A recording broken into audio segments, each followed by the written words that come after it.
Assalamualaikum warahmatullahi wabarakatuh. Selamat pagi anak-anak. Gimana kabarnya hari ini? Alhamdulillah sehat semua ya. Nah, sebelum memulai pembelajaran, alangkah baiknya kita berdoa dulu. Tolong ketua kelasnya dipimpin untuk berdoa.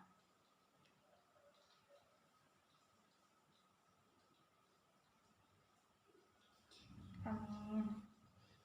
Nah, sebelum ke materi, Ibu absen dulu ya. Ainun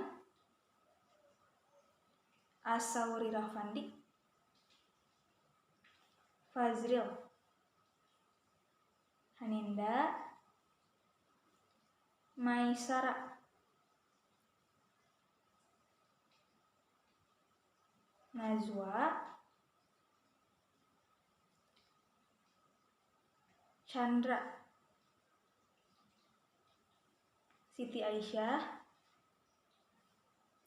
Syifa Zakia. Nah, alhamdulillah hadir semua ya.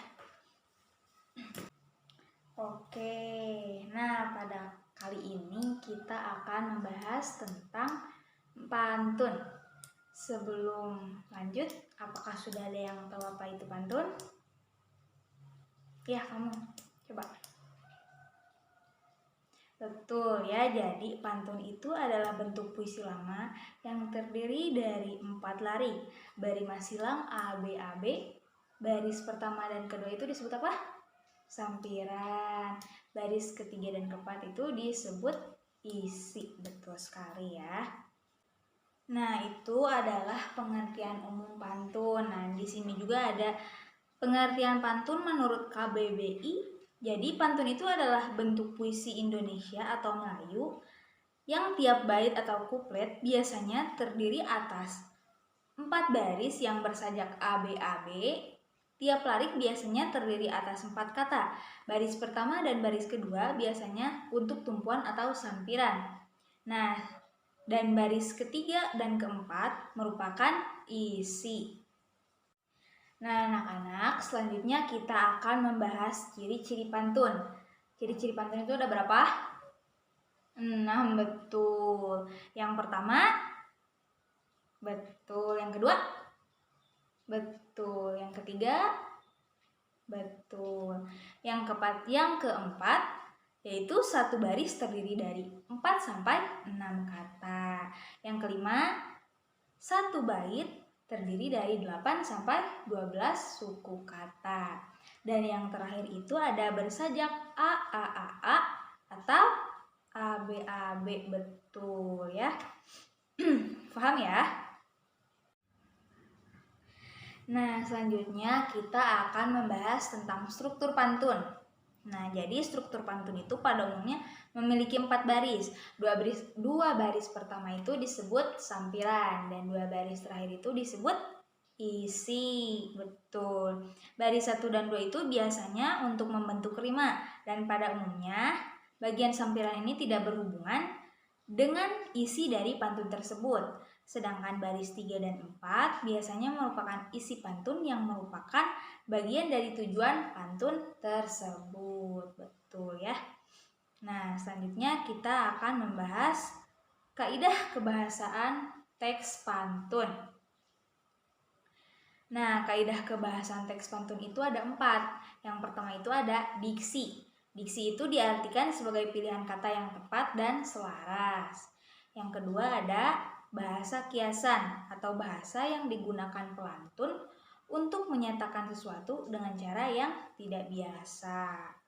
Yang ketiga itu ada imaji atau citraan yang dihasilkan dari diksi dan bahasa kiasan dalam pembuatan teks pantun. Betul sekali ya. Yang keempat itu ada bunyi atau rima dan irama. Nah, rima merupakan unsur pengulangan bunyi pada pantun, sedangkan irama itu adalah turun naiknya suatu suara secara teratur. Betul sekali ya. Nah, gimana nih? Kalian sudah paham kan? Sudah ada gambaran sedikit lah ya tentang pantun. Oke, selanjutnya ya kita lanjut tentang langkah-langkah membuat pantun. Jadi yang pertama itu, dalam langkah-langkah membuat pantun itu, kita harus terlebih dahulu memahami karakteristik pantun ya. Nah, dengan memahami karakteristik pantun, maka pantun akan lebih mudah dibuat sesuai dengan tujuan yang kita inginkan. Betul sekali. Yang kedua itu ada menentukan tema ya. Jadi, pilih jenis pantun yang dianggap menarik, seperti misalnya pantun cinta, pantun jenaka, pantun teka-teki, pantun pendidikan, dan lain-lain. Nah, yang ketiga itu ada menulis isi. Nah, jadi trik menulis pantun yang paling mudah itu adalah menulis isinya terlebih dahulu secara berurut. Dan yang terakhir, menulis sampiran. Jadi menentukan sampiran untuk melengkapi isi, yaitu baris 1 dan 2, dengan memperhatikan persamaannya. Paham ya? Baik. Nah, selanjutnya kita akan membahas jenis-jenis pantun dan contohnya.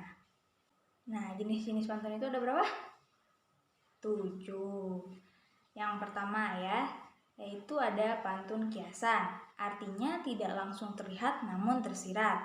Contohnya, berjalan dalam gelap, dapatkan ular warna hitam, berkenalan tanpa menatap, bagai meraba dalam kelam.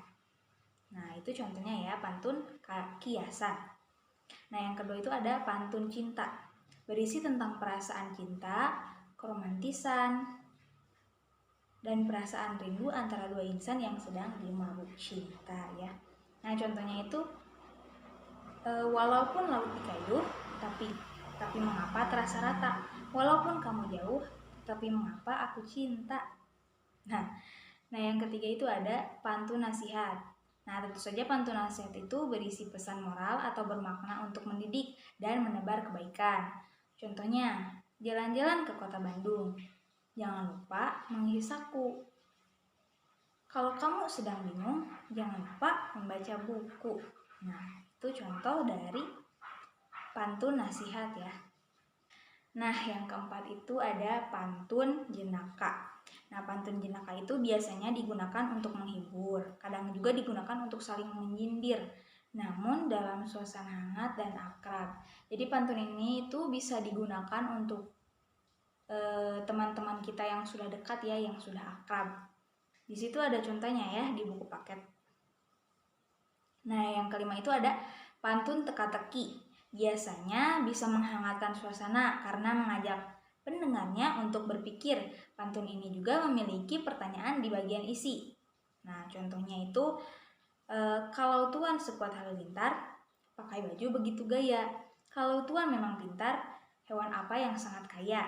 Nah, itu. Jadi pertanyaannya itu yang di baris 3 dan 4. Nah, terus yang keenam ada pantun agama. Jadi pantun agama itu mengingatkan pada tuntunan agama, hubungan manusia dengan penciptanya, dan nilai religi yang kuat. Di sini contohnya, ketika peniti patah, jangan gantikan dengan busa. Ketika hati melemah, jangan lupakan yang Maha Esa. Dan yang terakhir itu ada pantun peribahasa ya. Tentu saja penuh dengan peribahasa. Nah, ini contohnya memang sudah tidak asing ya. Berakit-rakit ke hulu, berenang-renang ke tepian. Bersakit-sakit dahulu, bersenang-senang kemudian. Nah, mungkin sampai sini paham ya tentang apa saja yang kita bahas tadi.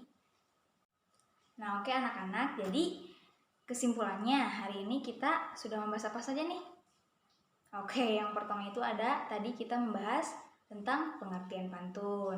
Yang kedua, ciri-ciri pantun. Yang ketiga, struktur pantun. Yang keempat, kaidah kebahasaan teks pantun. Yang kelima, ada langkah-langkah membuat pantun. Yang keenam, jenis-jenis pantun dan contohnya. Nah, anak-anak, mungkin pembelajaran hari ini kita cukupkan saja ya sampai di sini. Dan minggu depan kita akan mencoba membuat pantun ya.